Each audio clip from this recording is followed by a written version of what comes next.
नमस्कार प्यारे बच्चों। आज का हमारा शीर्षक है प्रार्थना।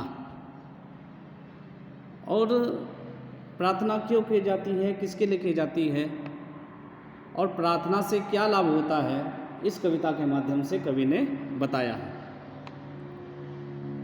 कविता में कवि ने लोगों के अंदर उत्साह उल्लास की भावना को जागरूक करने का प्रयास किया है और कविता के माध्यम से बताया है कि प्रभात कितना लाभदायक है हम लोगों के लिए, कितना ज़रूरी है हम लोगों के लिए प्रभात का समय, हमें सूर्योदय से पहले क्यों उठना चाहिए, वो सारी चीज़ें इसमें बताई गई। तो कहते हैं कि अब जागो जीवन के प्रभात, वसुधा पर ओस बने बिखरे, हिमकन आंसू जो क्षोभ भरे, ओसा बटोरती अरुण गात, अब जागो जीवन के प्रभात। यहाँ दोनों चीज़ें की गई हैं कि सुबह हो गई है, प्रभात का समय हो गया है, अब आप उठ जाइए, हमें सोना नहीं है। और दूसरा इसमें बताया गया है कि जीवन के प्रति भी हमें जाग जाना चाहिए, हमें किस प्रकार का जीवन जीना चाहिए, किस प्रकार हम अपने आप को जीना चाहिए। तो उन्होंने कहा है कि अब जाग जाओ, अब जागरूक होने का समय है।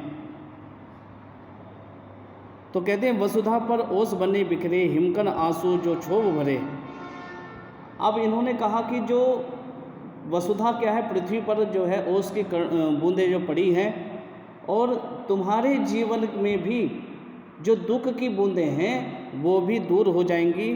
तो वो क्या है, उन्होंने कहा ओसा बटोरती अरुण गात। ओसा क्या, जो सूर्य की किरणें हैं वो क्या है, अपना प्रकाश बिखेर रही हैं। अब जागो जीवन के प्रभात। तो कहते हैं हे जीवन के प्रभात, अब आप जागो। तब नैनों की ताराएं सब मूंद रही किरण तल में हैं, अब जल रहा सुखद यह मलेवात, अब जागो जीवन के प्रभात। तब नैनों की ताराएं सब, अब ये ताराएं क्या है, ये अंधेरी रात की आंखें हैं। ताराएं क्या हैं, ये तारागण जो हैं ये रात की क्या है, आंखें हैं। तो कह रहे तब नैनों की ताराएं सब मूंद रही किरण दल में है, अब वो क्या है, जब सूर्य का प्रकाश, जब हमारे जीवन में प्रकाश होता है तो अंधेरा धीरे धीरे गायब हो जाता है। और कहते हैं चल रहा सुखद यह मलय बात, अब जागो जीवन के प्रभात। अब जो है आपका जीवन में जो सुख में होने वाला है, मलयांचल से या मलय पर्वत से जो हवा आ रही है, ये सुखद हवा है, इसको क्या है, अब तुम जाग जाओ और इसमें अपने जीवन में परिवर्तन करो। रजनी की लाज समेटो, तो जो तुम्हारी लाज है, रजनी जैसी, रात्रि जैसी जो तुम्हारी लाज है, उसको समेट लो। और कहते हैं करलव से उठकर भेंटो, तो करलव कौन है, पक्षी।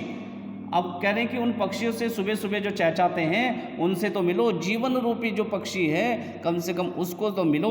और कहते हैं अरुणाचल में चल रही बात, अरुणाचल प्रदेश बताया गया है कि उधर से जो हवा चल रही है, ठंडी हवा, महकती हवा चल रही है, अब जागो जीवन के प्रभात। तो कहते हैं हे जीवन के प्रभात, आप हे अपने जीवन में भी जागो और सुबह के समय भी जागना चाहिए।